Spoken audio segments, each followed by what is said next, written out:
Southern Oregon Sports Talk with Matt Bagley. Talking local sports, weekdays 4 to 6 p.m. on 96.1 580 The Game.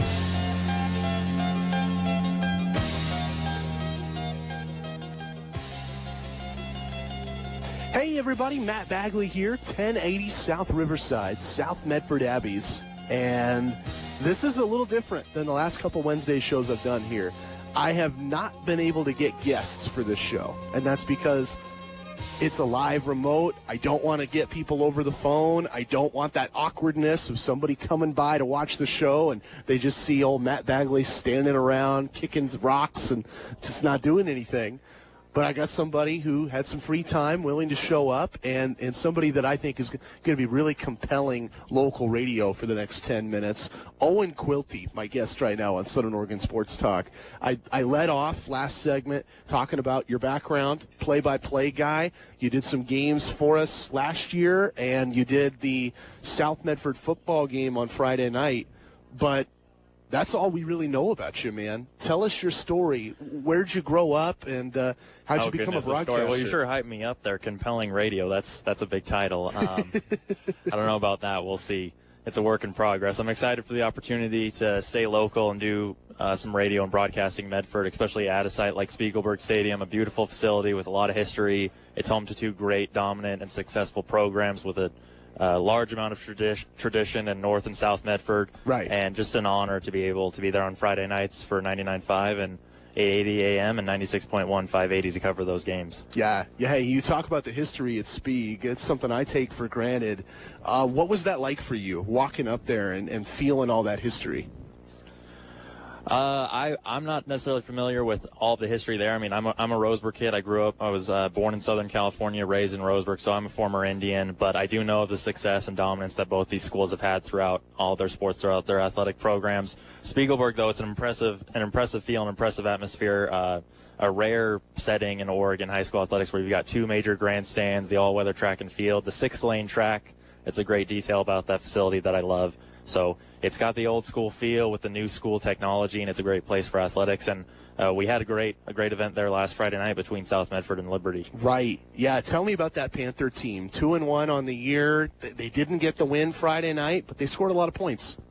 Yeah, that Friday game, I wouldn't necessarily take too much away on the negative side of things moving forward for South Medford. That was really just they ran into a really dominant, explosive, and fast-paced offense in Liberty, led behind playmakers like Hero Diamond, the quarterback, who managed the game really well, and then two extremely talented running backs in the backfield, Jason Okuo and Cole Smith. Cole Smith, the speedster between the two, but he was a physical back, and the game really, the difference was their ability, those two running backs, to make plays after not one, not two, but even sometimes 3 hits from Panthers, and able to make explosive, big chunk plays, 20, 30-yard runs.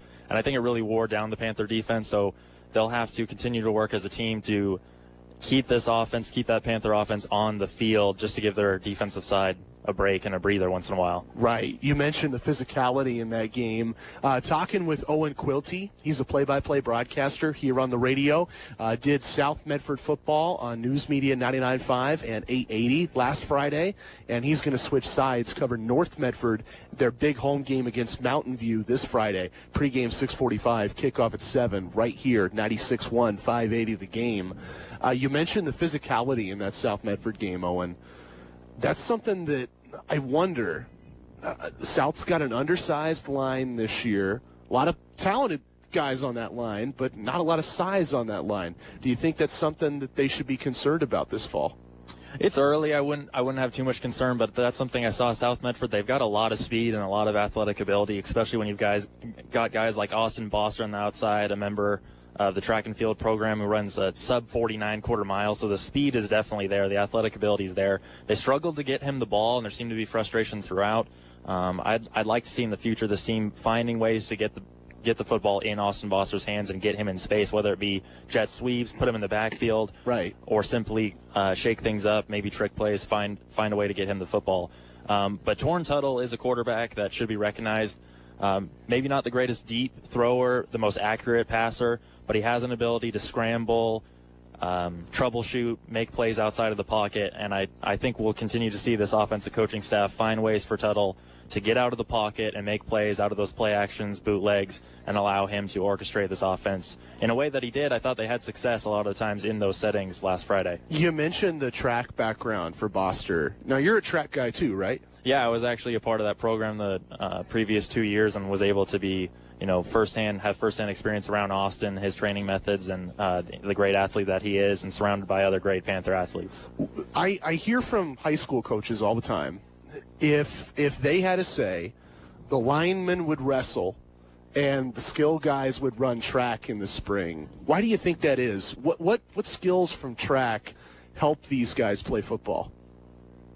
Oh, I think any sport throughout can benefit any player of any other sport. For me personally, I feel old school in this way, that I admire and appreciate 3-sport athletes. I think keeping yourself moving, keeping yourself active, challenging different muscle groups throughout the year, something that can't really be measured as far as its importance.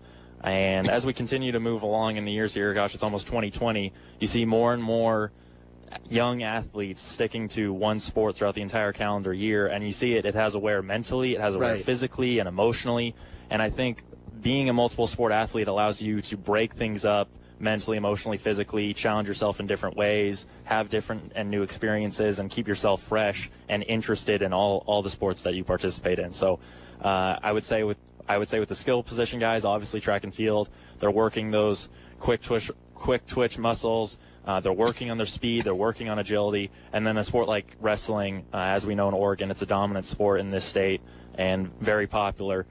For football players, they're continuing to work so hard as they do. Wrestling programs throughout the Southwestern Conference train at just an unbelievable level, and it's got to be challenging for any athlete. Talking with Owen Cuilty. Owen is going to perform play-by-play Friday night right here on The Game, as North Medford has a pivotal regular season. Some call it the preseason. I call it the non-conference slate regular season against Mountain View, a game that went down to the wire. Literally, final seconds, Mountain View gets a touchdown to win it last year in a shootout in the high desert. This year it comes to Medford. Owen gets to cover that game, 7 o'clock kickoff on Friday night.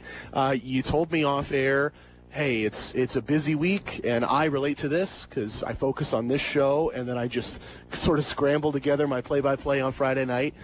Busy week, and you don't have a lot of information on either team, but just from what you've seen in years past and what you're hearing around the Valley, what excites you Friday night?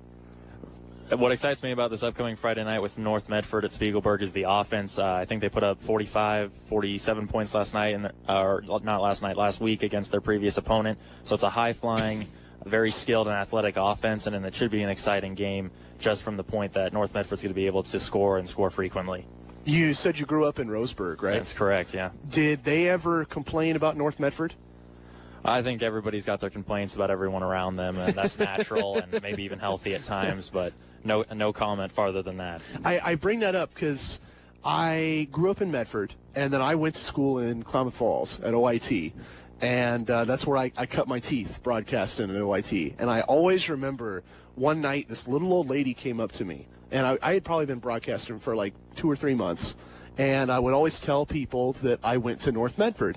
And this little old lady in her 80s comes up and says, "Darlin, you're doing great, but don't ever tell people you went to damn Medford High."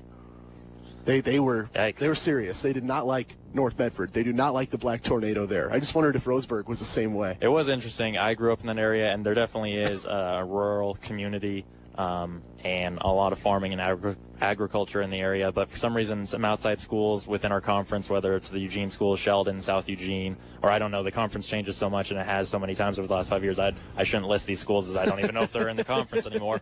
But when I was around North Medford and South Medford, and there definitely seemed to be a thought that everyone from that area, lived on a farm and grew up around agriculture, which may be true in some form, but there definitely is somewhat of a city life, and not everyone's waking up at 5 a.m. to tend to cattle. So that's not all of Roseburg, but I remember athletes throughout the years making comments like that, which was interesting, but you just have to continue to compete. So Right. You just got to work hard. Owen Cuilty, he's going to work hard on Friday night. Do I have time for one more question for you? You got it. So you are broadcasting games for us. What's your goal? What's your career outlook as a broadcaster? Oh, one question. That's the one big question. What's the dream for Owen Cuilty? The dream. Oh, man, I would just like to be able to, enjoy what I do, challenge myself to be better every day, whether it's, in any part of my life, and we're focusing on broadcasting now. So to be clear, to be articulate, to give people an opportunity to hear and understand the news and information we're covering, and hopefully bring some joy and happiness to the people that tune into our station. Right. Hey, you got me as a listener. That sounds great, man. Owen Cuilty, he did an awesome job on Friday night, by the way. It's not easy for anybody to go solo in this business. You did it, and you did it well on Friday. I think you're going to do it really well this Friday as well. North Medford hosting Mountain View, 7 o'clock kick on the game.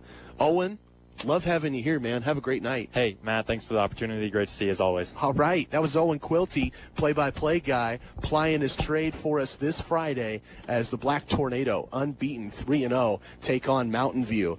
Let's move on. Let's talk some college football, talk a little NFL, and get you the 4-1-1 on a 5-star stud coming to Corvallis.